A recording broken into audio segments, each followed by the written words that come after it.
तो हेलो दोस्तों, राज्य समाज का नया पॉडकास्ट आ चुका है। उस पे फिर से रिएक्ट करने जा रहे हैं तो बड़ा मजा आया। तो स्टार्ट करते हैं आज के डिफरेंट पॉडकास्ट पे। तो क्या होने वाला है इसके अंदर आप खुद देख सकते हो आगे। तो स्टार्ट करते हैं भाई। हम कहते थे कि हमें ज़रूरत नहीं है, हम आत्मनिर्भर हैं। आज के समय में अगर बाहर से केवल 10% विदेशी निवेश भी आता है, तो वह भारत की आर्थिक वृद्धि में बहुत महत्वपूर्ण योगदान दे सकता है। इसलिए आर्थिक निवेश एक बड़ा मुद्दा है। एक और मुद्दा है प्रेषण, रेमिटेंस।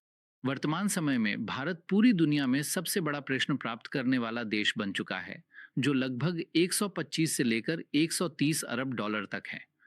और इसीलिए आपको इन प्रेषणों के सुचारू स्थानांतरण के लिए एक बेहतर तंत्र, किफायती और सस्ती ब्याज दरों तथा कम ट्रांसमिशन लागत आदि की अत्यंत आवश्यकता है। तो यह एक और तत्व है। चौथा तत्व मैं कहूंगा कि हर कोई इस बात में रुचि रखता है कि भारत कौन से संकेत दे रहा है, क्योंकि आज हम एक बड़ा देश हैं जो सोचता भी है और कार्य भी करता है। इसलिए वे भी इससे संकेत लेना चाहते हैं। जब मैं संयुक्त राष्ट्र में था, उदाहरण के लिए, कई देश अनौपचारिक रूप से मेरे पास आकर पूछते थे, क्या आप मुझे बता सकते हैं कि आप किस तरह मतदान कर रहे हैं? क्योंकि मुझे अपनी राजधानी को रिपोर्ट भेजनी होती है। ये मेरा आकलन है, ये भारत कर रहा है। हम भी इसी स्थिति में हैं। शायद हम भी ऐसा ही करेंगे। तो इसका एक बड़ा प्रभाव है जो बाहर नहीं कहा जाता, लेकिन इसका प्रभाव होता है। तो ये भारत में हो रहे विकास के बारे में स्थानीय लोगों को सूचित रखने का एक और बेहतरीन तरीका है। आपने ज़िक्र किया कि यह स्थानीय लोगों को भी जानकारी प्रदान कर रहा है। स्थानीय से मतलब भारतीय है। नहीं, स्थानीय देश की। तो अगर मैं सऊदी अरब में हूं, तो मैं भारतीयों को उनकी भलाई आदि के बारे में सूचित करूंगा। मैं भारत में मिलने वाले लाभों के बारे में भी सूचित करूंगा, क्योंकि एनआरआई निवेश करते हैं। भी लेकिन मैं उन अभिजात वर्ग को ढूंढ रहा हूं जिनके पास अधिशेष है। उदाहरण के लिए, सऊदी अरब एक अधिशेष वाला देश है। अगर अगर यह कुछ क्षेत्रों में निवेश करे तो मुझे खुशी होगी, मैं उन्हें भी बताऊंगा। अब कई लोग जानना चाहते हैं कि भारत इस पर क्या कर रहा है। भारत उस पर क्या कर रहा है? उदाहरण के लिए, भारत का डिजिटल यूपीआई कैसे है? ये एक चमत्कार है जिस पर किसी ने विश्वास नहीं किया। और मैं खुद जब जवान था, अगर किसी ने मुझे ये बताया होता तो मैं कहता नहीं, ये बिल्कुल भी संभव नहीं है। मेरा मतलब है, जो हमने पिछले 10 से 15 वर्षों में देखा है, वो एक चमत्कार है, क्योंकि इससे पहले हमें यह भी नहीं पता था कि कौन भारतीय है और कौन नहीं। और मुझे याद है, जब मैं एक युवा राजनयिक था, तब लोग ये भी नहीं जानते थे कि ये क्या है। और अगर किसी ने मुझसे कहा होता कि हर भारतीय के पास फोन होगा, तो मैं हंसता और कहता, क्या तुम पागल हो? डिजिटल पहचान की तो बात ही छोड़ दो। तो ऐसी चीजें, मैं मेरा मतलब है, स्थानीय लोगों को जानकारी देना और यह बताना कि यह उनके लिए लाभ कमाने का एक सुनहरा अवसर हो सकता है। समझ गया। लेकिन आपने कहा कि वे ये भी पूछते हैं कि आप किसे वोट दे रहे हैं। भारत क्या कर रहा है? जैसे सऊदी अरब या अमेरिका या मुझे नहीं पता, किसी भी देश मिस्र में कोई वे क्यों परवाह करेंगे कि आप किसे वोट दे रहे हैं? तो जाहिर है कि हर एक इंसान हमेशा बिल्कुल विजेता पक्ष में ही रहना चाहता है। हर कोई। वे सिर्फ खास नेताओं से डील चाहते हैं। वे जानना चाहते हैं, मतदान नहीं। मेरा मतलब भारत में चुनाव के संदर्भ में मतदान नहीं था। ठीक है। मेरे कहने का मतलब था कि अंतर्राष्ट्रीय स्तर के महत्वपूर्ण मुद्दों के संदर्भ में आप किस पक्ष का समर्थन कर रहे हैं। मैं तो उदाहरण के लिए, अगर क्यूबा और हमारे देश के बीच कोई विवाद या मतभेद पैदा होता है, तो आप इस बारे में क्या सोचते हैं कि यह मामला भविष्य में कहां तक जाएगा? क्योंकि वे हमारे ज्ञान से लाभ उठाना चाहते हैं। आखिरकार राजनयिक भी जानकारी इकट्ठा करते हैं। तो ये जानकारी इकट्ठा करने का एक तरीका है। लेकिन हमारा काम है कि हम अपने देश को भारत के बाहर भी एक बड़े दर्शक वर्ग को समझाएं। और मुझे इस बात का पूरा यकीन है कि इसके बाद बहुत सारे विदेशी राजनयिक आपसे जुड़ना और संवाद करना चाहेंगे, क्योंकि आपकी पहुंच उन लोगों की तुलना में कहीं अधिक व्यापक है, जितनी वे आमतौर पर सामान्य राजनयिक कार्यक्रमों आदि में पाते हैं। क्योंकि यह आज आवश्यक है कि ज्यादा से ज्यादा लोग गहराई से समझें कि एक देश क्या कर रहा है। और आप शुरुआत में कह रहे थे कि एक राजनयिक का अंतिम कार्य हाँ, और एक राजनयिक का सबसे महत्वपूर्ण कर्तव्य, जो कभी कभी केवल यही कार्य होता है, वह है भारत का उसकी समृद्ध सांस्कृतिक परंपराओं में प्रतिनिधित्व करना। तो भारत कोई मामूली या साधारण सा देश नहीं है। अगर मैं कहूं तो यह एक महान सभ्यता राज्य जैसा है। यह एक ऐसा राज्य है जिसमें सैकड़ों और हजारों वर्षों के मूल्य बहुत गहराई से निहित हैं। और इसलिए अगर हम अपने मूल्यों को लें, मुझे याद है, जब मैं संयुक्त राष्ट्र गया था, हमने दिवाली मनाई थी। और पहली बार संयुक्त राष्ट्र में हैप्पी दिवाली हुआ था। अब आप कह सकते हैं कि आप इस पर पैसे क्यों बर्बाद कर रहे हैं? लेकिन मेरा विचार था कि यही मेरा विजिटिंग कार्ड है कि अब भारत आ गया है, कि अब पूरी दुनिया समझती है कि दिवाली क्या है। और निश्चित रूप से ये सारी चीज़ें मुफ्त में नहीं आती और हमें इसे स्वीकार करना चाहिए। लेकिन लागत लाभ के हिसाब से अगर लोग समझें कि यह क्या है, तो इसका लाभ कहीं अधिक है। क्योंकि हम इसे उदाहरण के लिए संयुक्त राष्ट्र के उन मूल्यों से जोड़ सकते हैं जिसमें अच्छाई की बुराई पर जीत होती है। यही तो संयुक्त राष्ट्र करता है। यही हमारी परंपराएं भी कहती हैं। तो ये कोई बुरी बात नहीं है कि इन विश्वासों को अपनाया जाए या यह सोच बढ़ाई जाए कि हम एक ऐसी परंपरा हैं जो सदियों से वैश्विक भलाई से जुड़ी रही है। ये कोई नई बात नहीं है। पूरी दुनिया के लोगों के लिए किसी भी कीमत पर यह गहराई से जानना आखिर क्यों जरूरी है कि दिवाली का त्योहार वास्तव में क्या है, उन्हें इसकी परवाह क्यों होगी, और हम भारतीयों को इस बात की परवाह क्यों है कि दुनिया हमारे त्योहार को मनाए, क्योंकि वे जश्न नहीं मनाने वाले हैं। ज़रूर। ठीक है, लेकिन सिर्फ ये जानना कि इससे क्या फर्क पड़ता है। इसलिए यह मायने रखता है क्योंकि भारत में, मैं अगले 50 वर्षों की बात कर रहा हूं, हम सभी क्रिसमस के लाभ या महत्व को समझते हैं। उदाहरण के लिए वैश्विक स्तर पर, कि यह एक ऐसा मौसम है जहां XYZ मनाया जाता है। और इसके बारे में आप क्या करते हैं? अगर भारत अब दुनिया की एक छठा आबादी है, अगर भारतीय अब पूरी दुनिया में पहुंच बना रहे हैं, तो उन लोगों के लिए यह समझना मददगार है कि ये उनके लिए कोई खतरा नहीं है। उनकी सांस्कृतिक और ऐतिहासिक विरासत ऐसी है जो हमारे साथ शांतिपूर्ण सह अस्तित्व में रह सकती है। उनके मूल्य ऐसे हैं जो हमारे मूल्यों से बहुत अलग नहीं हैं, क्योंकि जो हम बढ़ावा दे रहे हैं वे साझा वैश्विक मूल्य हैं। और अगर भारत ऐसा कर सकता है तो ये आपको एक नरम तरीके से मदद करेगा। आगे बढ़िए। और निश्चित रूप से नरमी के साथ साथ कठोर शक्ति भी आती है। साथ ही एक बार जब समझ बन जाती है तो आप भारत से हथियार भी खरीदना चाह सकते हैं। देखिए दोस्तों, साथ मिलकर काम करना एक लंबी प्रक्रिया है और यह केवल एक ही दिन में संभव नहीं हो पाता है। तो जितना बेहतर आप लोगों को समझेंगे, जितना बेहतर आप सभ्यता को समझेंगे, उतनी ही अधिक संभावना है कि आप उनके साथ जुड़ेंगे। दिलचस्प। तो आप कह रहे हैं कि पूरी दुनिया के अलग अलग देशों में त्योहारों को बढ़ावा देने का विचार इसलिए है क्योंकि इस खास विचार की सबसे बड़ी विशेषता ये है कि हम भारत के बाहर रहने वाले लोगों के साथ और भी बेहतर दोस्त बन सकेंगे और उन्हें सकारात्मक तरीके से यह महसूस करा सकेंगे कि हम उनके लिए किसी भी तरह का कोई खतरा नहीं है। तो हम क्रिसमस मनाते हैं, आप ये मनाते हैं, हम ये मनाते हैं, आप ये मनाते हैं, और बस मिलकर सह अस्तित्व में रहें तो कोई किसी के लिए खतरा नहीं है। अगर हम बच्चों के स्तर से ही यह शुरू करें तो शायद भविष्य में वे भारत को एक खतरे के बजाय बेहतर नजरिए से देखेंगे। यह एक बात है।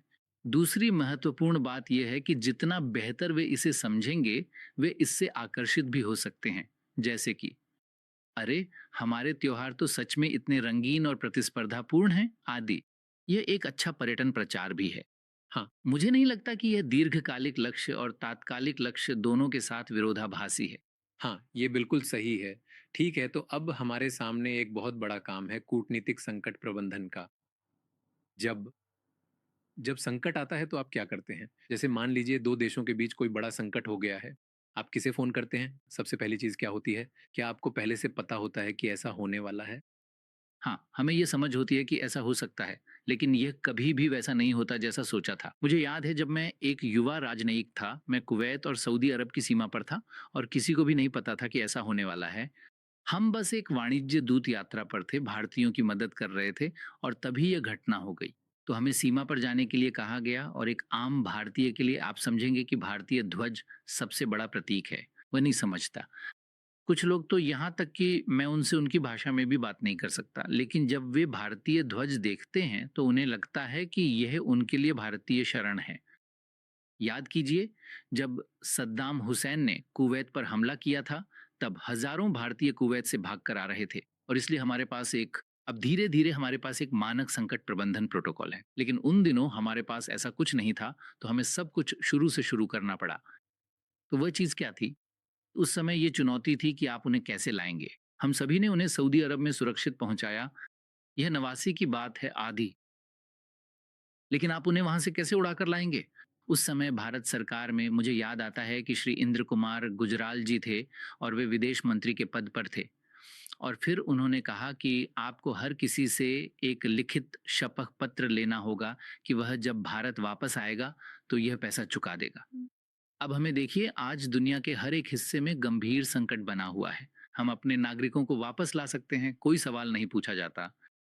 कुछ लोग इसका दुरुपयोग भी करते हैं। मैं ये नहीं कह रहा हूं कि ऐसा नहीं होता, लेकिन वहां कोई सवाल नहीं पूछा जाता। और उन प्रोटोकॉल प्रबंधन की प्रक्रियाओं में लोगों से लिखवाना कितना काफी मुश्किल काम था। वे कहते थे, नहीं मैं नहीं लिखूंगा, मैं क्यों पैसे दूं। मान लीजिए कुवैत, सऊदी या जॉर्डन से भारत का हवाई टिकट करीब 20-25 हज़ार था, जो उस समय बहुत बड़ी रकम थी। वे अपनी जमा पूंजी खो चुके थे और बैंक चला गया था। मुझे लगता है तब उन्होंने तय किया कि एक फंड बनाना चाहिए जो ऐसे लोगों की मदद कर सके। आज वह फंड बहुत अच्छा काम कर रहा है। ये फंड पहली खाड़ी युद्ध के दौरान शुरू किया गया था और अब भी जारी है। तो भारतीयों की सहायता कैसे करनी है, कैसे काम करना है, इसके लिए एक प्रोटोकॉल है। पर आज हमारे संसाधन काफी बेहतर हो गए हैं। हम जहाज से कर सकते हैं, हवाई मार्ग से कर सकते हैं। हमारे पास हर जगह अच्छे संपर्क और दूतावास हैं, तो आप उन्हें जमीन के रास्ते ले जाकर वापस भेज सकते हैं। अब आप देख सकते हैं कि जो लोग ईरान में फंसे हुए थे, वे अजरबैजान, आर्मेनिया से वापस आ रहे हैं। कुछ लोग कहीं और से पार करके आ रहे हैं। तो अब हमारे साधन और संसाधन बढ़ गए हैं। सरकारों के साथ संवाद करने की हमारी क्षमता भी बढ़ गई है। अब यह पहले की तुलना में कहीं अधिक सरल और आसान है, जब संचार करना काफी मुश्किल था। हमें बिल्कुल पता नहीं चलता था कि सरकार किस बात के लिए सहमत होगी या नहीं होगी। और आप वहां अपनी उस छोटी सी पुलिस चौकी पर मुश्किल परिस्थितियों में अपनी पूरी कोशिश कर रहे होते थे। लेकिन तो फिर अब आप क्या करने वाले हैं? मान लीजिए अगर किसी को ईरान में तैनात किया गया था और संकट आ गया, आप जानते हैं कि उन्होंने पूरी तरह से एपिक फ्यूरी शुरू कर दी है, वे ईरान पर बमबारी कर रहे हैं। हमारे भारतीय नागरिक जो उस देश में, उस शहर में हैं, वे खतरे में हैं और यह संकट की स्थिति है। सही है। मान लीजिए अचानक ये हो गया, किसी को पता नहीं था, और वहाँ की भारतीय दूतावास या वहाँ के किसी राजनयिक की जिम्मेदारी बनती है कि अब हजारों भारतीयों को बाहर निकाले। तो आप क्या करेंगे? जैसे सबसे पहला प्रोटोकॉल क्या है? सबसे पहले राजनयिक को क्या करना चाहिए? हाँ, तो सबसे पहली बात यह है कि जब भी कोई अनिश्चितता होती है, हम एक सलाह जारी करते हैं जिसमें कहा जाता है कि कृपया देश छोड़ दें और जब तक बहुत ज़रूरी ना हो, देश में ना आएँ। तो व्यापार वगैरह के लिए भी आपको अभी आने की ज़रूरत नहीं है, क्योंकि इस स्थिति से पहले भी उस क्षेत्र में अनिश्चितता थी। तो सबसे पहली सलाह यही है कि कृपया अपनी मर्जी से देश छोड़ दें और जहां आपको सहायता की ज़रूरत हो, वहां हम अधिकारियों से बात करेंगे ताकि आपको जाने की अनुमति मिल सके। तो ये सबसे पहली बात है। जैसे अगर हवाई बमबारी हो रही हो तो कोई कैसे करेगा? बिल्कुल, अब मेरा मतलब था, नहीं छोड़ेंगे। संकट से पहले जब आप इसे आते हुए देखते हैं, तो आप सबसे पहले सभी व्यावसायिक फ्लाइट्स से बाहर निकल जाते हैं, क्योंकि यह संभव है। ठीक है। अब कुछ लोग चले जाएंगे, कुछ लोग नहीं जाएंगे, और ये सामान्य है। लोग अक्सर रुक कर कहते हैं, सरकार तो ऐसे ही बोलती है, असल में ऐसा कुछ नहीं होता। लोगों के लिए यह सामान्य है, हम संभाल लेंगे। कुछ ना कुछ लोग कहेंगे, मैंने किया है, यहाँ वहाँ वगैरह। ये संभव है। तो आमतौर पर हम जो करते हैं वह ये है कि हम मेज़बान देश के साथ मिलकर काम करते हैं। आप मेज़बान देश की भागीदारी के बिना कुछ भी नहीं कर सकते। तो अगर यह ईरान में है, तो ईरान की सरकार और वे आमतौर पर बहुत सहयोगी होते हैं। कोई भी मेज़बान बहुत सहयोगी होता है, क्योंकि वह नहीं चाहता कि विदेशी उनके क्षेत्र में फंस जाएं। तो वे कहेंगे, ठीक है, हम उनके इस निकास से बाहर जाने की व्यवस्था करेंगे। आप उनकी वहां जाने की व्यवस्था करते हैं, तो मेरी ज़िम्मेदारी या उस दूतावास की ज़िम्मेदारी होती है कि उन्हें बस, कार, ट्रेन या जो भी साधन हो, उस बिंदु तक पहुंचाया जाए जहां से वे बाहर जा सकें। तो कभी-कभी लोगों के पास पैसे नहीं होते, कभी-कभी वे पैसे खर्च नहीं करना चाहते। तो वह खर्च एक फंड से किया जाता है, जो भारत सरकार के पास उपलब्ध होता है और जो भारत के बाहर रहने वाले भारतीयों से एकत्र किया जाता है। तो हर सेवा के लिए जो भारतीय दूतावास करता है, वह एक छोटी सी राशि वसूलता है। वो पैसा रखा जाता है और विदेश मंत्री द्वारा उनके विवेक से इस्तेमाल किया जाता है। खासकर जब कोई संकट आता है, तो पैसा उपलब्ध है, तो आप उस पैसे का इस्तेमाल करके उन्हें सीमा पार किसी नजदीकी जगह तक पहुंचाते हैं और वहां दूसरी दूतावास जिम्मेदारी संभाल लेती है, ये कहते हुए कि ठीक है, अब आप मान लीजिए आर्मेनिया में हैं। आर्मेनिया में भारतीय दूतावास आपकी वहां से हवाई अड्डे तक जाने की व्यवस्था करेगा। संभवतः फिर से वे बसों की व्यवस्था करेंगे और वहां से उन्हें दिल्ली वापस उड़ाया जाएगा। क्या यह भारतीयों के लिए मुफ्त है या इसके पैसे देने होंगे? जी नहीं, फिलहाल भारत सरकार ने इसे बहुत सोच समझ कर लागू किया है। हाँ, कुछ लोग इसका दुरुपयोग करते हैं, क्योंकि भले ही आप सलाह जारी करें, वे फिर भी वहां जाने का जोखिम उठाते हैं। लेकिन ऐसे मामले कम हैं। नहीं, क्या हमें पैसे देने होंगे? नहीं, आपको पैसे देने की जरूरत नहीं है। ये सब इसी के जरिए फंड किए जाते हैं। सरकार। ये एक कल्याण कोष है, जिसे सरकार विभिन्न सेवाओं के माध्यम से एकत्रित करती है। और ऐसी आकस्मिक स्थितियों के लिए अलग रखा। लेकिन बतौर राजनयिक, क्या आपको अनुमति चाहिए? मैं अपने नागरिकों के लिए बस और विमानों का इंतजाम कर रहा हूँ। और आपको किसकी अनुमति चाहिए? तो युद्ध की स्थिति में आप हमेशा स्थानीय सरकार से अनुमति लेंगे, क्योंकि उन्हें यह नहीं लगना चाहिए कि आप कुछ ऐसा कर रहे हैं जो उनके कानूनों के खिलाफ है। तो ये पहली बात है। विदेश मंत्रालय से भारत सरकार इसकी मंजूरी देती है, और आमतौर पर वे मंजूरी देने में बहुत उदार रहे हैं। हर जगह आप देखेंगे कि भारतीय वापस आ रहे हैं, चार्टर्ड फ्लाइट्स चलाई जा रही हैं, वायुसेना के विमान दिए जा रहे हैं, जहाज़ों का इस्तेमाल हो रहा है। तो भारत सरकार खर्च करती है, और अगर कोई लागत आती है तो वह उसका वहन करेगी। ठीक है, तो आम तौर पर यह मंजूरी कितनी जल्दी मिल जाती है? क्योंकि फ़िल्मों में हम देखते हैं कि कोई दूसरे देश से भारतीय दूतावास या मंत्रालय को बार-बार फ़ोन करता रहता है और वे बस यही कहते हैं, "हम आपको जवाब देंगे।" मैं मंत्री से, प्रधानमंत्री से बात करूँगा फ़िल्मों की तरह, और इसमें घंटों, शायद दिनों या हफ़्तों लग जाते हैं, कुछ शुरू होने से पहले ही। तो दो बातें हैं। एक है देश के भीतर पैसा। मान लीजिए सऊदी अरब में अगर किसी को कहीं से कहीं जाना है, तो वहां पहले से ही पर्याप्त फंड उपलब्ध है, और कुछ सीमाएं हैं जिनके भीतर राजदूत खर्च कर सकते हैं। उदाहरण के लिए, युद्ध की स्थिति में नहीं, अगर किसी की अपने आप मृत्यु हो जाती है, नियम यह है कि मृत शरीर का खर्च भारत सरकार वहन करेगी। तो ऐसी परिस्थितियां होती हैं। लेकिन मुझे लगता है कि जो कहानियां आप बता रहे हैं वे 1990 के कुवैत की हैं। हाँ, लेकिन 2026 का भारत इस भारत से बहुत अलग है। भारतीय नागरिकों के लिए भारत सरकार द्वारा खर्च किए जाने में कभी भी पैसे की समस्या नहीं रही है। दिलचस्प। ठीक है, एक और बात ये है कि आपने कहा कि आपका मुख्य काम है किसी दूसरे देश में जाकर वहाँ संबंध बनाना, समझ विकसित करना और रिश्तों को बेहतर बनाना। और पहली ही पंक्ति में आपने कहा कि राजनयिक देश के हित में प्रशिक्षित झूठे होते हैं। सही है। हर कोई जानता है कि राजनयिक देश के हित में झूठ बोलेंगे। तो फिर कोई दूसरा देश आप पर क्यों भरोसा करेगा? आप उस व्यक्ति पर हर बात के लिए भरोसा नहीं करेंगे। तो अगर हम परिभाषा के हिसाब से देखें, तो राजनयिक असल में वही लोग होते हैं जिन्हें आज के हॉलीवुड और बॉलीवुड में फ्रेनेमी कहा जाता है, यानी वो जो दोस्त भी हैं और दुश्मन भी। कुछ क्षेत्रों में दोस्त, कुछ क्षेत्रों में प्रतिस्पर्धी और कुछ क्षेत्रों में विरोधी। तो हर कोई खुद तय करेगा। राजनयिक जानते हैं कि एक दूसरे के साथ कैसे काम करना है। वे सभी जानते हैं कि सामने वाला ज्यादा बोल रहा है या कम बोल रहा है, क्या यह मेरी रुचि के अनुकूल है या नहीं। तो कोई भी देश, भले ही मैं सब कुछ 100% सच बोलूं, उसे सीधे तौर पर स्वीकार नहीं करेगा। वे केवल वही तय करेंगे जो उनके हित में है। मैं भी वही कहूंगा जो मेरे हित में है। तो आखिरकार ये पूरी तरह से हितों का ही विषय बन जाता है। और अब आप सच बोल रहे हों या ना बोल रहे हों, चाहे आप कुछ भी कह रहे हों, अगर हित मिलते हैं तो चीज़ें अपने आप ठीक हो जाएँगी। अगर हित नहीं मिलते तो आप कुछ भी कर लें, ये काम नहीं करेगा। तो इसमें शायद ही कभी कोई भावनात्मक बात होती है। सब कुछ लेन-देन है। और अगर हित मिलते हैं तो लोग तब भी भरोसा करेंगे, लेकिन जब आप उस समय भरोसा करते हैं, तब भी आप थोड़े सतर्क रहेंगे कि ओह! ये हो सकता है, ये नहीं भी हो सकता। लेकिन आम तौर पर जब हित मिलते हैं तो आप कर ही लेते हैं। बिल्कुल, भरोसा करो लेकिन जाँचो। ये एक नियम है जिसे सभी राजनयिक मानते हैं। सबसे भरोसेमंद राजनयिक कौन है? अब आप एक ऐसे राजनयिक से पूछ रहे हैं जिसने कई बार झूठ बोला है कि इसका जवाब दे। भारतीय, बिल्कुल। एक भारतीय के तौर पर आपको कौन बहुत भरोसेमंद लगा है? और ये कोई व्यक्ति भी हो सकता है। ये भारत के नज़रिए से नहीं है। स्वयं आपके अपने व्यक्तिगत अनुभव से दुनिया के किस देश के राजनयिक सबसे। हम हमेशा से ही इसी विश्वास के साथ बड़े हुए हैं कि भारत का सबसे अच्छा दोस्त रूस है। ये जिसे विश्वास है, और ये एक धारणा है। चाहे सही हो या नहीं मुझे नहीं पता, लेकिन आम तौर पर हमने पाया कि वे हमारे मामलों में सहयोगी और मददगार रहे हैं, क्योंकि हमारे उनके साथ कोई बड़ा हितों का टकराव नहीं है। तो जब हम छोटे थे हमें सिखाया गया था कि संकट के समय उन देशों की ओर देखो जो मददगार हों, और रूस निश्चित रूप से उन देशों में से एक था। क्या आप फ्रांस पर भरोसा कर सकते हैं? बिल्कुल, अगर हित मिलते हैं तो हम किसी पर भी भरोसा कर सकते हैं।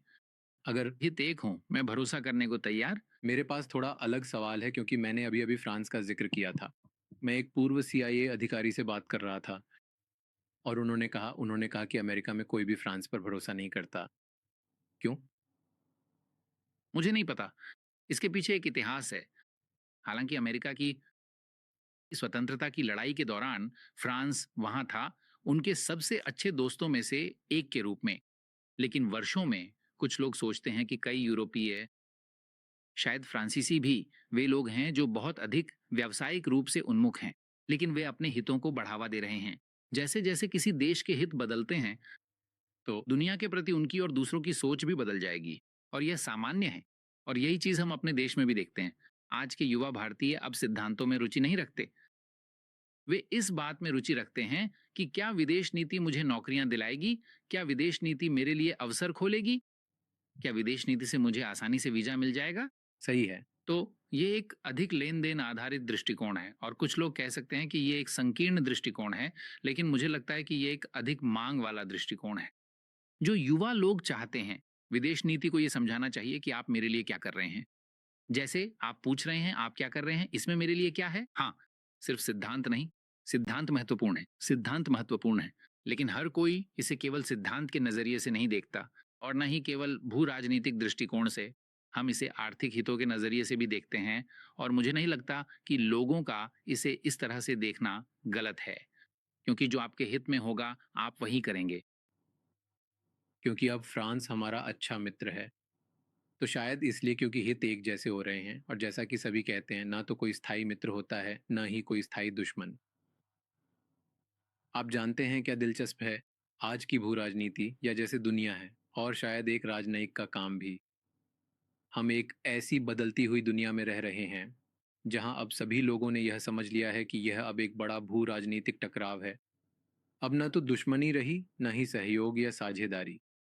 मुझे लगता है आपने भी कहीं कहा है कि हम एक प्रतिस्पर्धा में हैं।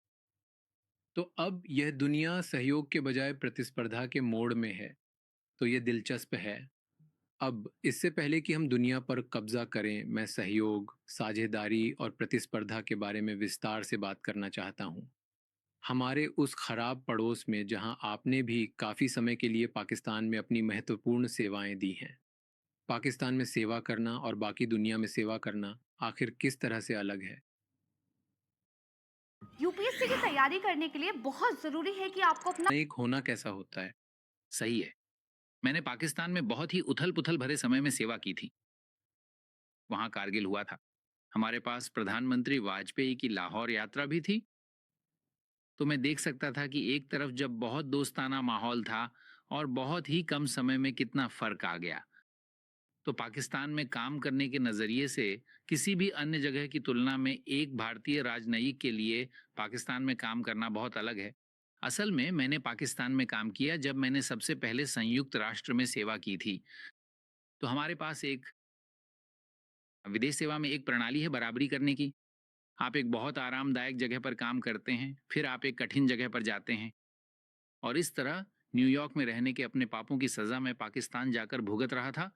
लेकिन मेरे लिए यह एक भारतीय राजनयिक के लिए काम करने के लिहाज से सबसे चुनौतीपूर्ण जगहों में से एक थी। तो चुनौती सिर्फ राजनयिक के लिए ही नहीं बल्कि उनके परिवार के लिए भी होती है। मेरी पत्नी कहती थी कि अगर वह किसी दुकान पर जाती है तो वहां उनकी खुफिया एजेंसी का कोई ना कोई उनका पीछा करता है, और फिर दुकानदार कहता है ये भारतीय हैं, इन्हें जल्दी से निपटा दो और सामान बेच दो, क्योंकि वरना वो आदमी हर जगह पीछा करता रहता है।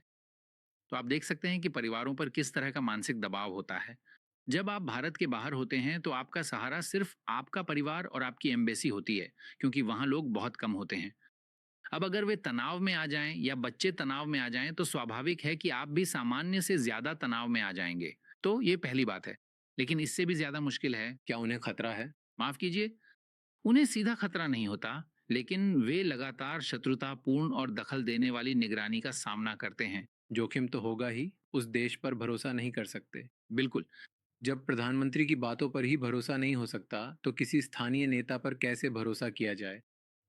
बिल्कुल सही। और ये सच है। लेकिन हमारे पास ऐसे मौके नहीं आए हैं, सिवाय कुछ मामलों के जहां शारीरिक खतरा था। लेकिन मानसिक उत्पीड़न ही आपको हमेशा चिंतित रखने के लिए काफी है। तो परिवार की बात एक तरफ है, लेकिन इससे भी ज्यादा महत्वपूर्ण यह है कि देखिए, आप एक निशाना बनाए गए व्यक्ति हैं। जब भी आप वहां होते हैं, उदाहरण के लिए आपकी कार, मेरा ख्याल है भारतीय नंबर प्लेट 27 थी, तो आप जहां भी जाएं 27 देखकर वे कहेंगे क्या भारतीय। तो इस्लामाबाद, दिल्ली या मुंबई जैसा कोई बड़ा शहर नहीं है, ये एक छोटा शहर है, और इसलिए हर कोई जानता है कि कौन भारतीय है और कौन नहीं है। कुछ अन्य राजनयिक भी आपसे मिलने में थोड़ा हिचकिचाते हैं, क्योंकि उनका मुख्य काम क्या है? उनका मुख्य काम स्थानीय लोगों के साथ काम करना है। इसलिए वे आपसे ज़्यादा जुड़ना नहीं चाहते।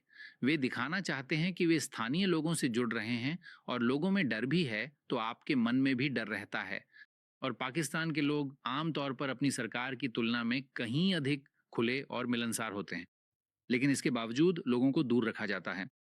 उन्हें हमारे साथ जुड़ने की अनुमति नहीं दी जाती। तो आप और भी अलग-थलग हो जाते हैं। आपको उनके साथ जुड़ना मुश्किल लगता है। और फिर जैसा कि आपने कहा, राजनयिक, देश का जीवन और पाकिस्तान धोखे और छल-कपट में माहिर है।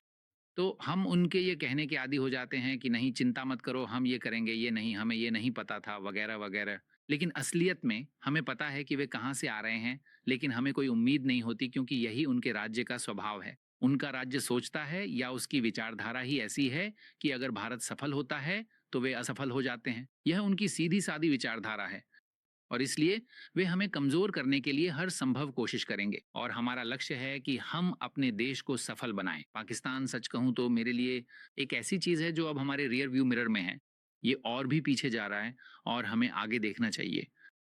और यह समस्या बना रहेगा, क्योंकि वे हमारे समाज के लिए विषम खतरा पैदा करते हैं। क्योंकि वे सोचते हैं कि उनका समाज तब तक फल फूल नहीं सकता जब तक वे एक फलते फूलते भारत को देखते हैं। और यही सबसे बड़ी बात है जिसे उन्हें पार करना होगा। मुझे लगता है कि हमें आगे देखना चाहिए, और पाकिस्तान हमारे लिए सुरक्षा के लिहाज से एक बड़ा मुद्दा बना रहेगा। लेकिन आर्थिक रूप से और भलाई के मामले में हम आगे बढ़ चुके हैं, और मुझे लगता है कि हमारा रास्ता है आगे देखना, न कि बार बार रियर व्यू मिरर में देखना, क्योंकि वे लगातार पीछे ही रहेंगे। हमने इसे देखा है क्रिकेट में भी। जब मैंने क्रिकेट देखना शुरू किया था, तब पाकिस्तान हमें हर बार हराता था। आज जब हम 8-0 कहते हैं, तो हमने उन्हें हर बार हराया है, वगैरह-वगैरह। तो ये दोनों देशों की वास्तविकता का प्रतिबिंब है। हम आगे बढ़ चुके हैं, और अब हम अपनी क्षमता को महसूस कर रहे हैं। वे पीछे छूटते जा रहे हैं। समझ गया। लेकिन हमें वहाँ एक राजनयिक के रूप में रहने की ज़रूरत ही क्यों है? पाकिस्तान में रहने की क्या ज़रूरत है?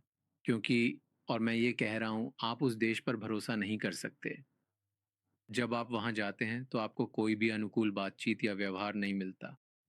जो भी आप करने की कोशिश करेंगे, वे शायद उसका उल्टा ही करने की कोशिश करेंगे। आपके वहाँ कोई दोस्त नहीं होते। जो भी आप करेंगे, अगर आप किसी तरह की मध्यस्थता या उनके स्थानीय अधिकारियों के साथ किसी समाधान पर पहुंच भी जाएं, तो उसे या तो सेना या फिर किसी स्वार्थी व्यक्ति द्वारा पलट दिया जाएगा। और जब आप वहां होते हैं तो आपको लगातार खतरे का सामना करना पड़ता है ना? संवाद की भी कोई गुंजाइश नहीं है। जब भी आपने कुछ कोशिश की है, वे फिर भी वापस आकर सुरक्षा के नाम पर कुछ कर देते हैं। तो जब हमने काफ़ी कुछ देख लिया है, तो अब हमें वहाँ जाने की ज़रूरत ही क्या है? ऐसे कई मौके आए हैं जब कुछ भी नहीं हुआ और वहाँ जाने के बाद भी कुछ हासिल नहीं हुआ। एक तरह से आप सही हैं, लेकिन चलिए इसे एक अलग नजरिए से देखते हैं। तो ये 20 करोड़ की आबादी वाला देश है। जैसा कि आपने गिनाया, इसका हमारे लिए कोई लाभकारी प्रभाव नहीं है, लेकिन हमारे लिए अनावश्यक समस्याएं पैदा करने की इसकी क्षमता बहुत अधिक है। तो अगर हमारे पास सीमित संसाधन हैं, हमारे पास कोई बहुत बड़ा तंत्र नहीं है, अगर हमारे पास सीमित है, धन्यवाद, उन लोगों की उपस्थिति जो उस समाज को समझते हैं, जो उस समाज को पढ़ सकते हैं। क्योंकि ये समझना ज़रूरी है कि आपका दुश्मन क्या कर रहा है, ताकि हम तैयार रह सकें। तो वह छोटी-सी उपस्थिति भी एक उद्देश्य को पूरा करती है। हर उपस्थिति को बढ़ाने की ज़रूरत नहीं होती। वे दिन अब चले गए, हमारी उपस्थिति सीमित है। हमारे पास, जैसा कि आपने कहा, सभी कारणों से कोई संवाद नहीं चल रहा है, लेकिन उस समाज को और उसके बदलने के तरीके को समझना ज़रूरी है, क्योंकि हम भूगोल को नहीं बदल सकते। भूगोल ही है जो हमें एक साथ बांधता है। प्रधानमंत्री अटल बिहारी वाजपेयी कहा करते थे कि यही है, अच्छा हो या बुरा, हम एक दूसरे से जुड़े हुए हैं। हमें यह समझना है कि वहाँ कौन से बुरे रुझान हैं, ताकि हम उनसे बचने के कदम उठाएं।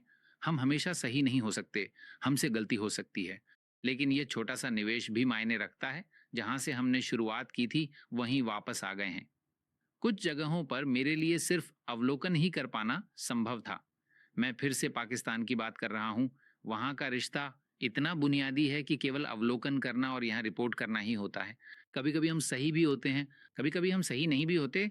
पाकिस्तान में एक राजनयिक के रूप में क्या आप वास्तविक समय में अवलोकन या जानकारी जुटा पाते थे जो सच हो?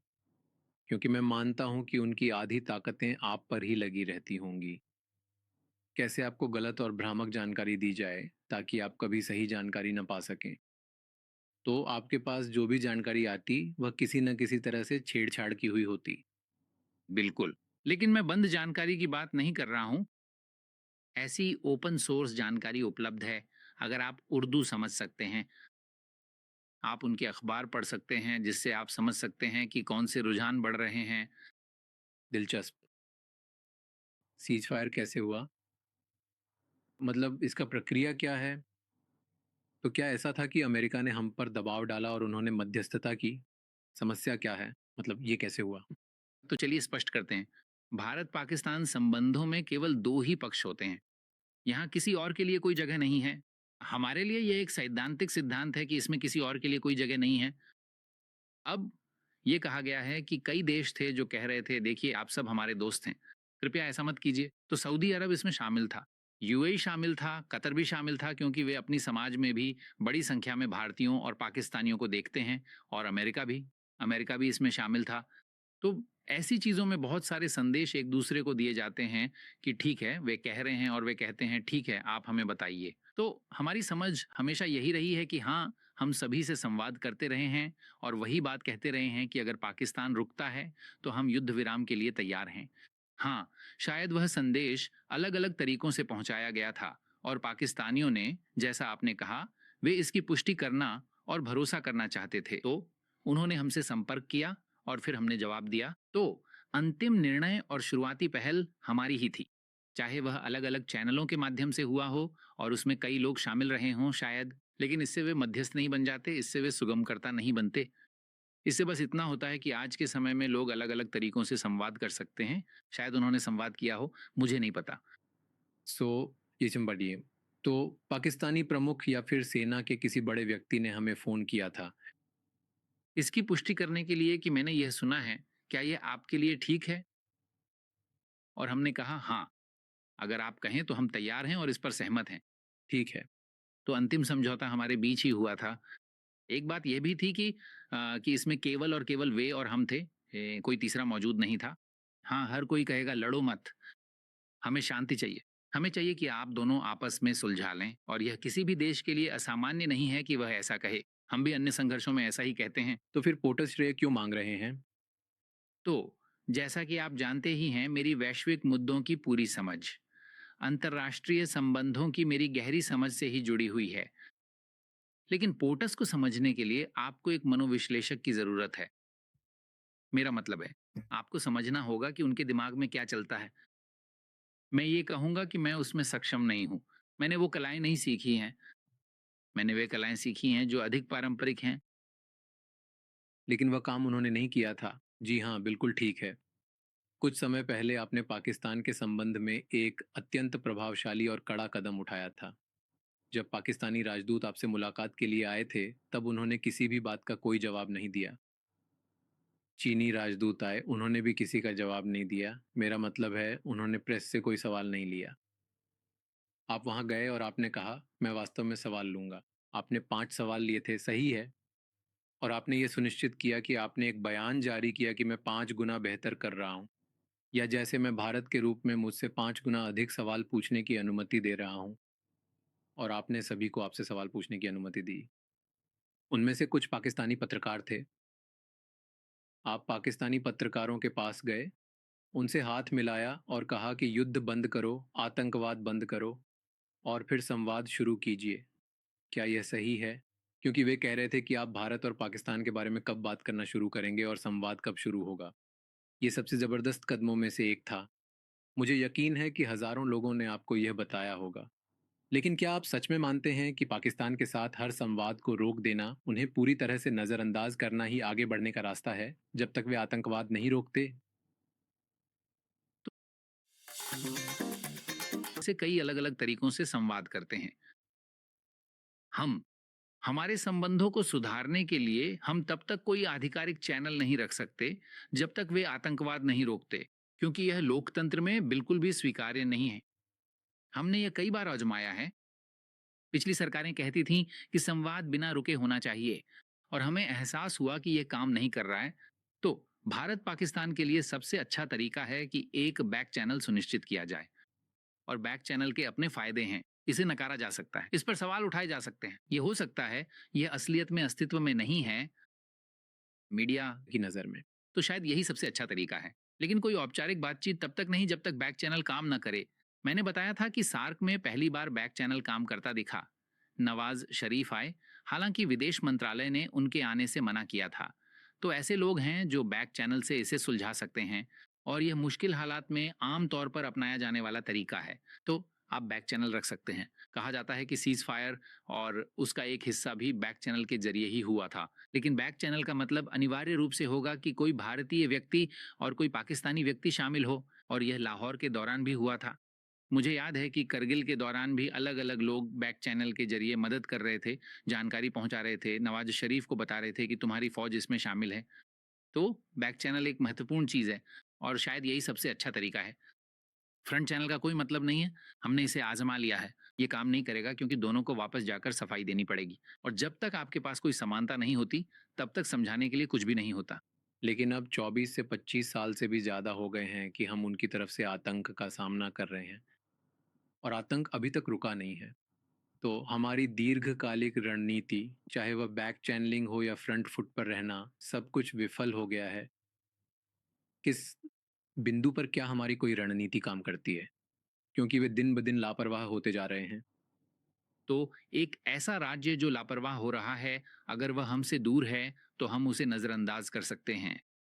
अगर हमारी उनसे सीमा लगती है, चाहे हमें पसंद हो या ना हो, किसी न किसी तरह का प्रयास हर समय मौजूद रहना चाहिए। वरना हम ऐसे संसार में हैं जहां नैरेटिव बनाना बहुत आसान है। और सबसे अच्छा यही है कि भले ही वह सिर्फ नैरेटिव के लिए हो, हमें वह रखना ही चाहिए। क्योंकि हमें न केवल आतंकवाद के खिलाफ लड़ाई जीतनी है, बल्कि हमें आतंकवाद के खिलाफ नैरेटिव की लड़ाई भी जीतनी है, और यह उतना ही महत्वपूर्ण है। इसलिए ऐसे में आप जानते हुए भी कि यह शायद काम न करे, कोशिश कर सकते हैं। पीएम मोदी लाहौर इसलिए नहीं गए थे कि उन्हें लगा सब कुछ बदल जाएगा। उन्होंने सोचा एक बार कोशिश करके देखो। हम जानते हैं कि यह सफल नहीं हुआ, और हमने उसी रास्ते का अनुसरण किया। लेकिन यह महत्वपूर्ण है कि बैक चैनल्स का होना ज़रूरी है, क्योंकि हम दोनों परमाणु देश हैं और हम उस रास्ते पर नहीं जाना चाहते। और ये ज़रूरी है कि कम से कम कुछ तो हो। विभिन्न राज्यों के बीच न्यूनतम स्तर के आपसी संपर्क होने ही चाहिए, चाहे वे मान्यता प्राप्त हों या नहीं। ये मुद्दा नहीं है। हम फिर से उन पर लौटेंगे जब मैं अन्य देशों के संबंधों की बात करूंगा, क्योंकि इस खास हिस्से में उनके साथ अन्य देश भी महत्वपूर्ण हैं। आइए आपकी दूसरी जीत के बारे में बात करते हैं। आपकी बड़ी जीतों में से एक थी आईसीजे। सही है, वह क्या स्थिति थी? हमें समझाइए कि आपने भारत को जज बनने में मदद की, और यह पहली बार था कि सुरक्षा परिषद के स्थायी 5 सदस्यों में से किसी को एक गैर स्थायी सदस्य ने हराया था। हमें यह पूरी प्रक्रिया विस्तार से समझाइए ताकि हम इसे जान सकें। तो देखिए, किसी देश में चुनाव ध्यान आकर्षित करते हैं। हर कोई कहता है अब हमारे यहाँ चुनाव होने वाले हैं। हर कोई इसका पालन कर रहा है। ये क्या है? अंतर्राष्ट्रीय संस्थाओं के चुनाव इतना ध्यान आकर्षित नहीं करते। तो लोग सोचते हैं कि हम कोशिश करते हैं, जीत गए तो ठीक, नहीं जीते तो भी ठीक। तो ये उन चुनावों में से एक था जिसमें हमने तय किया था कि शायद हम चुनाव नहीं लड़ेंगे। ये मामला अंतर्राष्ट्रीय न्यायालय को भेजा गया था। हमने सोचा था कि ठीक है, यह शरीर में लगने वाली आग है, इसका भारत पर शायद कोई असर न पड़े, तो इसे क्यों करें। और फिर कुछ ऐसा हुआ जिससे शायद सब कुछ बदल जाए। ये था मामला कुलभूषण यादव का। क्योंकि हमने इसे अंतर्राष्ट्रीय न्यायालय में ले गए थे, क्योंकि हमें एक बहुत ही छोटा सा अवसर मिला है जिसका सही तरीके से उपयोग हम अंतर्राष्ट्रीय स्तर पर उसकी फांसी को रोकने के लिए कर सकते हैं। पाकिस्तान में सैन्य कोड इस्तेमाल होता है। था फांसी देने का निर्णय दिया गया है, इसलिए हम अंतर्राष्ट्रीय न्यायालय गए और हमने कहा कि पाकिस्तान उल्लंघन कर रहा है। ये किसी द्विपक्षीय संधि की बात नहीं है, बल्कि दुनिया के प्रति उनकी प्रतिबद्धता की बात है। और यह एक ऐसी परंपरा है जिससे पाकिस्तान को भी लाभ मिलता है, और वे मना नहीं कर सके। तो मामला अंतर्राष्ट्रीय न्यायालय आईसीजे में गया और हमने वह केस जीत लिया। फिर हमें एहसास हुआ, अरे हमारे लिए वहाँ किसी आदमी का होना ज़रूरी है, इसीलिए नहीं कि वह इससे हमारे सामने का नज़ारा पूरी तरह बदल गया। लेकिन अगर हमारे पास वहाँ फिर से एक स्थायी व्यक्ति हो, भले ही वह एक छोटा-सा व्यक्ति ही क्यों ना हो, तो हम समझ सकते हैं कि उन जगहों पर सोच क्या है। हमें यह काफ़ी ज़रूरी लगा, इसलिए हमने चुनाव लड़ने का फैसला किया, पर हम बहुत देर कर चुके थे। मैंने फिर से कहा था कि हम नहीं जीतेंगे क्योंकि ज़्यादातर लोग चुनाव लड़ते हैं और उसके लिए 1 साल, 1.5 साल से भी ज़्यादा समय तक प्रचार करते हैं कुछ, और हमारे पास जून से नवंबर तक लगभग 5-6 महीने थे और मैंने कहा, हम नहीं जीतेंगे। और फिर यह तय हुआ, प्रधानमंत्री ने कहा, मुझे पता है कि आप नहीं सोचते कि यह निर्णय लिया जा चुका है। अब अगर भारत के प्रधानमंत्री कहते हैं कि यह निर्णय लिया जा चुका है, तो मैं उसे लागू करने के लिए वहां हूं। वो बोले, मैं तैयार हूं, पर तय हो गया है, आपको चुनाव लड़ना है। मुझे आपके विचार पता हैं, पर अब बात खत्म। और इसलिए मैं वापस गया ये सोचते हुए कि मैं इसमें किस चीज में फंसा हूं, मैं इसे कैसे जीतूंगा। मेरा करियर तो गया, क्योंकि आप जानते हैं मैं मना नहीं कर सकता, लेकिन मैंने मना कर दिया था। ये सारी बातें मेरे दिमाग में चल रही थी। इसके बाद हमने यह फैसला किया कि देखो, यहाँ हर बार क्षेत्रीय विभाजन की ही बात होती है। जब हमने पढ़ा तो पाया कि कोई औपचारिक क्षेत्रीय विभाजन था ही नहीं। तो आप कर सकते थे, वहां 5 स्थान थे, 7 जज है, सिर्फ 5 का चयन होगा। जरूरी नहीं कि वह क्षेत्र के आधार पर हो।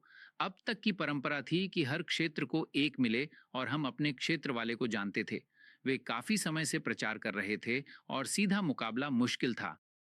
तो हमने अपनी दिलचस्पी एशिया से आगे बढ़ाई। हमने अफ्रीकी देशों से मदद लेना शुरू कर दिया, लैटिन और अमेरिकी मदद लेनी शुरू की, और भारत का नेटवर्क काफ़ी मजबूत रहा है। तो मैं वहाँ केवल, अगर कहूँ तो, मैदान में लड़ने वाला सिपाही था। इसके पीछे एक काफ़ी बड़ा सिस्टम काम कर रहा था, विदेश मंत्री, प्रधानमंत्री। एक कहानी मैं आपको बताता हूँ। जो पहला वोट हमें मिला था, वह औपचारिक घोषणा से पहले ही मिल गया था। और मुझे लगता है कि प्रधानमंत्री ने कहीं उज्बेक राष्ट्रपति से मुलाकात की थी। तो उज्बेक राजदूत मेरे पास आए और बोले, मुझे आपसे तुरंत मिलना है। मैंने कहा, हाँ क्या बात है, आइए। उन्होंने कहा, मेरी एक विनती है कि मैं आपके लिए वोट देने जा रहा हूँ। मैंने कहा, उम्मीदवार घोषित नहीं किया। वे बोले, ये रहा पत्र, कोई उम्मीदवार नहीं, भारत के उम्मीदवार को वोट। तो इससे हमें बहुत उत्साह मिला, क्योंकि यहाँ एक व्यक्ति पहले ही आकर बता रहा था। हमने हमारे प्रधानमंत्री और उनके राष्ट्रपति के बीच हुई बातचीत के आधार पर घोषणा की, और इससे हमें पता चला कि नहीं, हमें जोर लगाना होगा, क्योंकि यह गंभीर मामला है, हर कोई इसमें शामिल है, और पहली बार हम जीत गए। देखिए, संयुक्त राष्ट्र, अगर मैं कहूं तो इसमें एक खामी है कि इसमें एक बुनियादी खामी है। यह पूरी तरह से यह सुनिश्चित करता है कि केवल 5 देश जो स्थायी सदस्य हैं, वे हमेशा एक दूसरे की पीठ थपथपाते रहेंगे, और बाकी लोग हम जैसे मामूली और कमतर इंसान हैं। और हमें एहसास हुआ कि अगर आप यूके के खिलाफ लड़ रहे हैं 15 सदस्यीय वोट में, उनके पास पहले से ही 5 वोट पक्के हैं, क्योंकि वे सभी दोस्त हैं। वे 5 एक दूसरे के लिए वोट करेंगे, तो बाकी लोगों को केवल 10 में से 3 या 4 और वोट चाहिए। हमें 10 में से 8 वोट चाहिए होते हैं। और ये एक मुश्किल काम था, लेकिन हमने इसे कर दिखाया। क्योंकि मुझे लगता है कि कई लोग जो यूके से कह रहे थे कि नहीं, हम आपके लिए वोट करेंगे, वे भी तैयार थे। और आप जानते हैं, राजनयिकों के पास संवाद करने के कई तरीके होते हैं। तो हमने उस खास महत्वपूर्ण चुनाव को पूरी तरह से अपनी विशाल मशीनरी के जोर पर जीता था। छोटे देशों के लिए, क्योंकि हर किसी का वोट मायने रखता था। अमेरिका निक्की हेली ने समर्थन किया। हाँ, तो निक्की हेली, निष्पक्ष रूप से कहें तो, उन्होंने अमेरिका की हमारे खिलाफ विरोध को बंद कर दिया। तो मेरे और उनके बीच समझ ये थी कि हम दोनों दोस्त हैं, दोस्तों के बीच चुनाव मत करो। हम समझते हैं कि आपको उनके लिए वोट करना है, और ये ठीक है, आप उनके लिए वोट करें, लेकिन हमारे खिलाफ प्रचार मत करो। और उनके श्रेय के लिए उन्होंने तुरंत कहा कि मैं आपसे सहमत हूं, मैं नहीं करूंगी। मैंने अपने लोगों से कह दिया है, भारत के खिलाफ प्रचार मत करो। लेकिन आप जानते हैं, हमारा यह लंबा जुड़ाव है, और वह ठीक था। अमेरिका, किसी और के लिए वोट किया। हाँ, उन्होंने यूके के लिए वोट किया, लेकिन उन्होंने प्रचार नहीं किया, क्योंकि वे हमारे खिलाफ प्रचार कर रहे थे। प्रचार में वे उम्मीदवार सामने नहीं ला रहे, नहीं, वे जा रहे थे विदेशों। और कह रहे थे, अरे आप भारत क्यों चाहते हैं, क्योंकि आप जानते हैं यूके बेहतर दोस्त है। मेरा मतलब है, हमने ये देखा है, उनका रिश्ता दशकों और शायद सदियों पुराना है। तो वे कह रहे थे, और हमने कहा, ठीक है, चलिए एक बीच का रास्ता निकालते हैं, आप उनका समर्थन करें। हम आपसे आपका वोट नहीं मांगेंगे, लेकिन आप दूसरों से यह मत कहिए कि वे हमें वोट ना दें। और इससे एक तरह से मदद मिली और बहुत सारे देशों ने हमारी मदद की, छोटे बड़े आदि। ये भारत के परिपक्व होने का भी एक संकेत था राजनयिक स्तर पर। तो आपने 60 से ज़्यादा लोगों को फ़ोन किया था? क्या था वो? हाँ, मेरा मतलब है फ़ोन किया, दबाव डाला, मैसेज किया, बहुत कुछ किया। आप जानते हैं कूटनीति में आपको कई तरह के साधन इस्तेमाल करने पड़ते हैं और यही सबसे अच्छा है। मैं उन साधनों का खुलासा नहीं करता क्योंकि कुछ बहुत अच्छे नहीं होते, लेकिन ऐसा होता है। सबसे कम पसंदीदा साधन कौन-सा है जो आपने इस्तेमाल किया है? मैं सुनिश्चित करूँगा कि मैं इसे इस मामले से ना जोड़ूँ। मैं इसे एक काल्पनिक किसी और स्थिति के रूप में लूँगा। देखिए, आप जानते हैं, एक साधन बताओ। नहीं, भारत जैसे देशों के लिए कई साधन होते हैं, तो हम सहायता देने वाले भी हैं।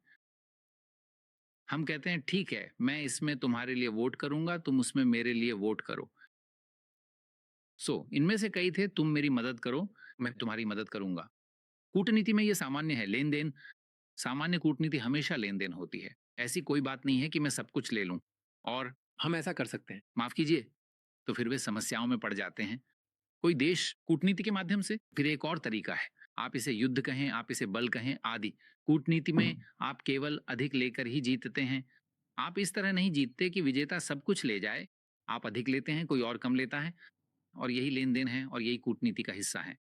अगर इससे ज़्यादा कुछ है तो वह बल, युद्ध या लड़ाई ही हो सकती है। कुछ और उपकरण भी उपलब्ध हैं। मैं आपकी बात समझ गया हूँ। लेकिन जब हम इस महत्वपूर्ण पद पर पहुँचे, यानी आईसीजे में जज बने, जो कि एक बहुत ही सम्मानित और प्रतिष्ठित पद है, क्या आपको ऐसा लगता है कि हमने इसका पूरा लाभ नहीं उठाया? तो मुद्दा ये है कि जज एक स्वतंत्र जज होता है और न्याय की दृष्टि से देखें तो हमारे जज सुप्रीम कोर्ट के जज थे जिनका स्वतंत्रता का रिकॉर्ड है। तो हमारा मुद्दा ये नहीं है कि हम स्वतंत्र जज नहीं चाहते थे, वह स्वतंत्र हैं और ऐसा ही होना चाहिए। लेकिन होता यह है कि इन मामलों में अगर आप उस स्तर पर शामिल होना शुरू करते हैं, वरना यह एक खाली जगह है। हमें नहीं पता कि वह क्या है। फिर हमें एहसास होता है कि ठीक है, इस मामले में मैं कहीं न कहीं समझौता कर सकता हूँ, कहीं और कुछ और वगैरह। तो एक उभरती हुई शक्ति के लिए हर जगह प्रतिनिधित्व होना ज़रूरी है। इसके लिए यह ज़रूरी है। जैसा कि हमारे पास है, ये इसका मुख्य कारण नहीं है। पाक से संबंधों का लाभ कम है, फ़ायदा ज़्यादा नहीं है, पर नुकसान भी नहीं। तो आईसीजे के साथ भी यह अहम अंतर्राष्ट्रीय कानूनी मामला है। हाँ, कुछ देश कानून का पालन नहीं करते, कोई बात नहीं। लेकिन एक उभरती हुई और प्रभाव बढ़ाने की इच्छुक शक्ति के रूप में भारत के लिए हर बड्ढे मंच पर मौजूद रहना ही बेहतर है। समझ गया। लेकिन कुछ लोगों का कहना है, मैंने एक आलोचना पढ़ी थी जिसमें टिप्पणी थी कि भारत ने जब उन्हें आईसीजे में जज की पदवी मिली तो उन्होंने केवल अपने हितों की ही परवाह की, खासकर कूल मोशन केस में। और जैसे वे केवल अपने ही मुद्दों को लेकर चिंतित थे, उन्होंने अपना प्रभाव बढ़ाने और दुनिया को यह दिखाने का मौका खो दिया कि बाकी दुनिया भी मायने रखती है। इसे भारतीय शक्ति या भारतीय कूटनीति से भी निपटा जा सकता था, या भारत को उच्च स्तर की मेज पर बैठने का अवसर मिला था। क्या आपने उस अवसर का उपयोग किया? नहीं, मुझे लगता है कि यह अनुचित आलोचना है क्योंकि जज एक स्वतंत्र जज हैं और उन्होंने कई स्वतंत्र फैसले दिए हैं। ये भारतीय सरकार के दृष्टिकोण को नहीं दर्शाता। भारत सरकार, यहाँ तक कि भारत के भीतर भी जजों ने, लेकिन क्या, सिर्फ भारतीय मुद्दे ही देखते हैं। नहीं, वह सभी में भाग लेते हैं। तो वह हर उस फैसले में भाग लेते हैं और मतदान करते हैं जो आईसीजे के सामने आता है। और उनके श्रेय के लिए मुझे लगता है कि जिसने भी ये लिखा है उसने शायद उस समय की पहली प्रतिक्रिया में लिखा होगा। आज उन्होंने कई मामलों में फैसले दिए हैं और उनके व्यक्तिगत फैसले भी बहुत से मामलों में हैं। और यह दिखाता है कि एक भारतीय जज भी खड़े हो सकते हैं और कुछ मामलों में तो भारत की कीमत पर भी। देश इसे जजों से अलग नज़रिए से देखते हैं। कुछ देश हमसे खुश हो सकते हैं, कुछ नहीं। लेकिन जैसे-जैसे आप आगे बढ़ते हैं, यह ताकत के खेल का हिस्सा है।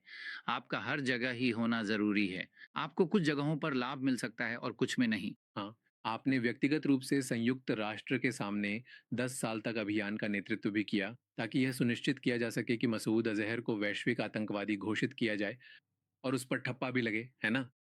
26/11 के बाद आपको ये करने और सबको मनाने में इतने साल लग गए। हर बार जब भी आप इसे वैश्विक बोर्ड के सामने रखते थे, चीन उसे रोक देता था। सही है। और आखिरकार मुझे लगता है 2019 में वो हुआ कि उन्होंने मसूद अजहर को वैश्विक आतंकवादी घोषित कर दिया और उस पर ठप्पा लगा दिया। हाँ, आपकी क्या राय है? आपको क्या लगता है चीन को और न रोकने के लिए किसने मजबूर किया? आप सही कह रहे हैं कि यह एक ऐसा प्रयास था जिसे हम कई वर्षों से कर रहे थे। मेरे कई पूर्ववर्तियों ने भी कोशिश की थी, मैंने खुद भी कोशिश की थी। ये मेरी पहली कोशिश नहीं थी, मैंने कोशिश की थी। तो तो भाइयों इस पॉडकास्ट को अपन यही एंड करते हैं। ऐसे इंटरेस्टिंग पॉडकास्ट पे रिएक्ट करेंगे, अपन खुद भी अपने पर्सन्स को लाएंगे जिनके साथ पॉडकास्ट करेंगे। तो बड़ा मजा आने वाला है। बस आप लोग सपोर्ट करते रहे, सब्सक्राइब करते रहे, अपने दोस्तों को शेयर करते रहे। ठीक है, और सब्सक्राइब कर लेना भाई, कुछ नहीं जाएगा। ठीक है, आपको इंटरेस्टिंग है कि नॉलेजेबल पॉडकास्ट मैं खुद भी बनाऊंगा और थोड़े से पे रिएक्ट करूंगा, तो आपको बड़ा अच्छा लगेगा। तो मिलते हैं ऐसे इंटरेस्टिंग पॉडकास्ट के अंदर में। Tata bye bye, subscribe and share.